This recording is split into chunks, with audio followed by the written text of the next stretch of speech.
आज हम लोग यहाँ पर पहले श्री गणेश और बाद में देवी की पूजा करने के लिए एकत्रित हुए हैं। श्री गणेश को इस महाराष्ट्र में विशेषतः बहुत माना जाता है, क्योंकि यहाँ पर स्वयंभू अष्टविनायक है।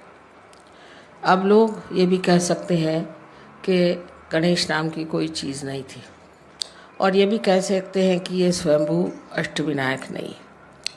लेकिन आप जब आत्म साक्षात्कार को प्राप्त करते हैं, जब आप चैतन्य को प्राप्त करते हैं, तो आप पूछ सकते हैं कि क्या ये स्वयंभू है, क्या यह वास्तविक पृथ्वी तत्व ने बनाई हुई चीज़ है। गणेश के अनेक चमत्कार सहयोग में हुए। विशेष करके एक दो हमारे फोटोग्राफ्स है, अगर आप उन्हें देख लीजिए तो आप हैरान हो जाइएगा कि किस तरह से उन्होंने अपने दर्शन दिए हुए हैं। गणेश की जो विशेषता है वो ये है कि वो हर चक्र पे विराजमान। सबसे पहले गणेश की ही स्थापना की गई थी, और गणेश जो है वो पवित्रता को फैलाने के लिए संसार में है, कि पहले सारा संसार पवित्र हो जाए। सबसे बड़ी चीज़ है पवित्रता। अगर पवित्रता नहीं रहेगी तो कोई सा भी सृजन नहीं हो सकता। अब समझ लीजिए, अगर कोई पेड़ है और उसके आसपास का वातावरण दूषित हो जाएगा तो वो पेड़ मर जाएंगे। इसी प्रकार इस सारी सृष्टि का जो वातावरण है उसे पूर्णतया शुद्ध करने के लिए ही श्री गणेश की स्थापना की गई थी। आजकल के इस वातावरण में लोग समझ नहीं सकते हैं कि पवित्रता चीज़ क्या है और पवित्रता का अर्थ क्या है। यही गणेश आगे जा कर के आपके आज्ञा चक्र पे ईसा मसीह के रूप से प्रकट हुए थे। इसलिए ईसा मसीह ने भी सबसे ज़्यादा पवित्रता का महत्व बताया कि आपकी आंखें तक पवित्र होनी चाहिए, क्योंकि आज्ञा चक्र पे है। आँखों में तक आपकी पवित्रता होनी चाहिए। अगर आपकी आँखों में पवित्रता नहीं है तो फिर आप किसी तरह से भी पवित्र नहीं माने जाएंगे। लेकिन इसका ये मतलब नहीं कि आप अपने को कहें कि हम में ये खराबी, हम में वो खराबी। किंतु श्री गणेश को अगर हम मानते हैं, उनकी हम पूजा करते हैं, तो उनके गुण भी हमारे अंदर आने चाहिए। तो पहला तो उनका गुण है कि पवित्रता। अब इस पवित्रता को हम किस तरह से पा सकते हैं? कहने से नहीं हो सकता। किसी आदमी से कहा जाए तुम पवित्र हो जाओ तो नहीं हो सकता। गंगा जल से नहाने से भी मनुष्य पवित्र हो, ऐसी बात नहीं। तो ये पवित्रता आने के लिए क्या करना चाहिए? इसके लिए आपके कुंडलिनी का पहले ही जागरण होना चाहिए। जब जागरण हो जाएगा तभी समझ लेना चाहिए कि धीरे धीरे ये जो कुंडलिनी है ये सब चक्रों को स्वच्छ कर देगी। लेकिन वहाँ पर भी श्री गणेश जी का कार्य है, क्योंकि ये चैतन्य है, और वो चैतन्य स्वरूप श्री गणेश आपके हर चक्र को भी साफ करते रहते हैं। और अंत में जाकर के सहस्त्रार पर भी श्री गणेश, आप जानते हैं कि सदाशिव के गोद में बैठे हो। ये जो भी चीज़ें हम लोगों को लगती हैं कि पौराणिक है, मैथोलॉजिकल है, ये सब की सत्यता सहयोग भी आप प्राप्त कर सकते हैं।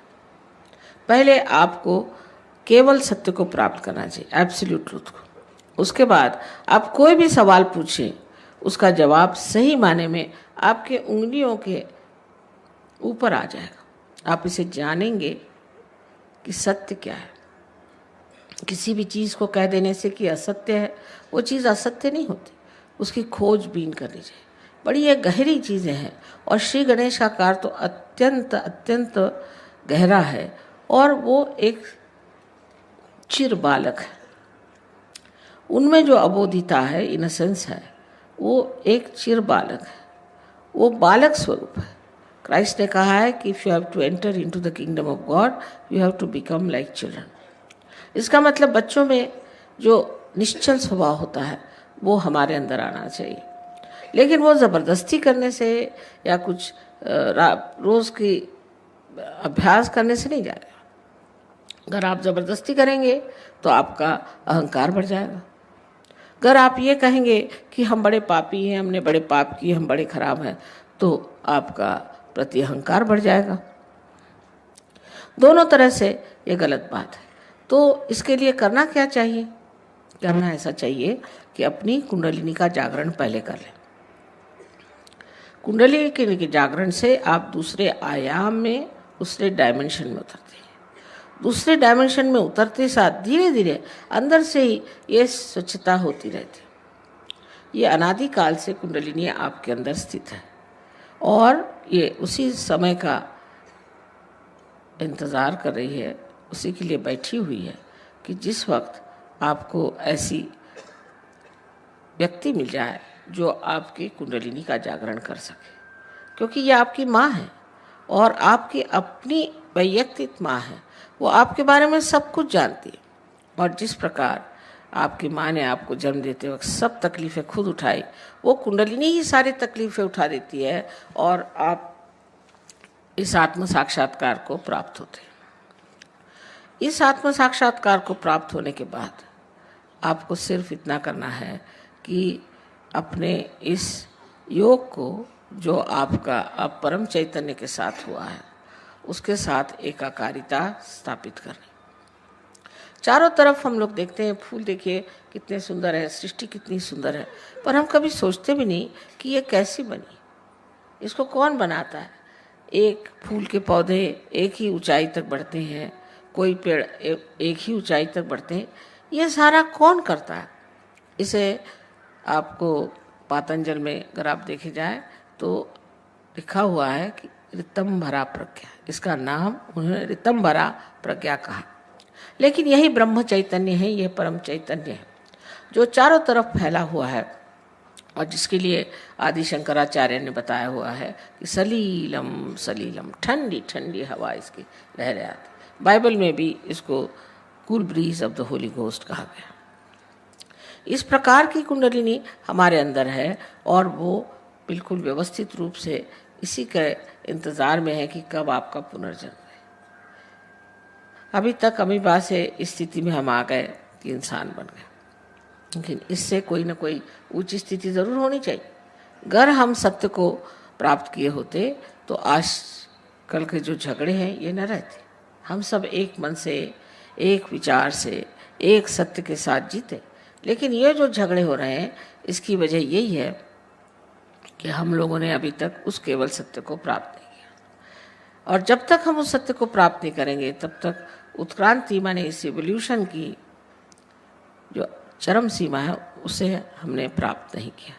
उसको प्राप्त किया बगैर हम लोग कभी भी शांति से, सुख से, समाधान से रह नहीं सकते।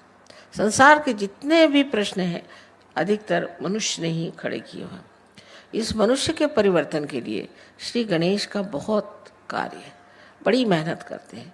इनके गण हैं इसलिए इनको गणपति कहा जाता है और ये हर समय माँ की सेवा में लगे रहते हैं और हर जगह जहाँ भी ज़रूरत होती है तुरंत दौड़ के जाएंगे और कार्य करते हैं।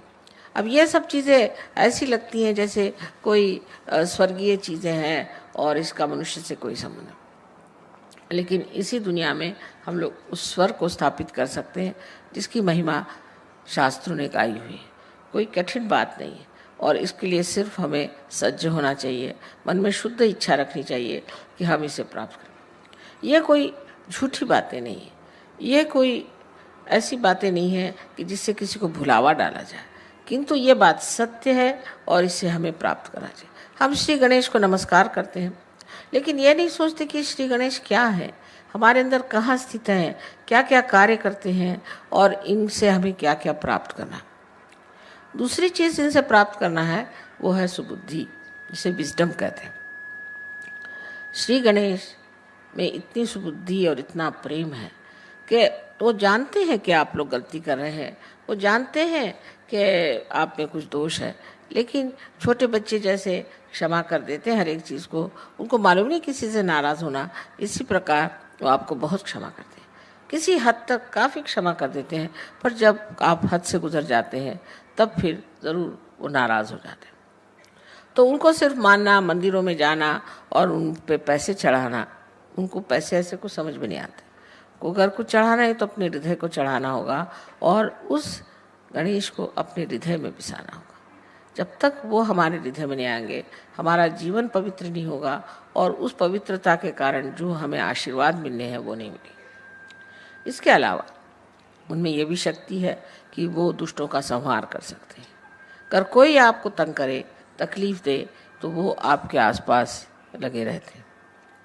बड़े चमत्कार सहयोग में हुए। अनेक लोगों ने देखा है कि उनके न जाने कितने ही प्रश्न थे वो एकदम से हल होगा। वो भी काम श्री गणेश का ही है। वो इस तरह से काम करते हैं कि समझ ही नहीं आता कि किस तरह से काम हो गए और उसमें कोई भी त्रुटि नहीं रह जाती।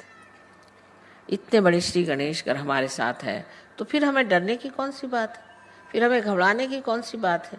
सिर्फ हमें गणेश को वरण करना है और अपने अंदर उन्हें स्थापित करना है। ये चीज़ कितना भी समझाने से नहीं होगी। ये तो जब आप महसूस करेंगे इसको, उसके बारे में जब बोध होगा आपको, तब आप समझेंगे कि श्री गणेश कितने महत्वपूर्ण हैं। अब जो यहाँ विदेशी लोग बैठे हैं, इन्होंने तो श्री गणेश का ग भी नहीं सुना था, को मालूम भी नहीं था, पर ये हर समय श्री गणेश की स्तुति करते हैं क्योंकि उनकी स्तुति करने से इनको अनेक लाभ हुए। और आप लोग भी यहाँ जो लोग आए हैं, सब आप आत्म साक्षात्कार को प्राप्त हों और उस श्री गणेश को रथ हों जिसकी आज पूजा होने वाली है।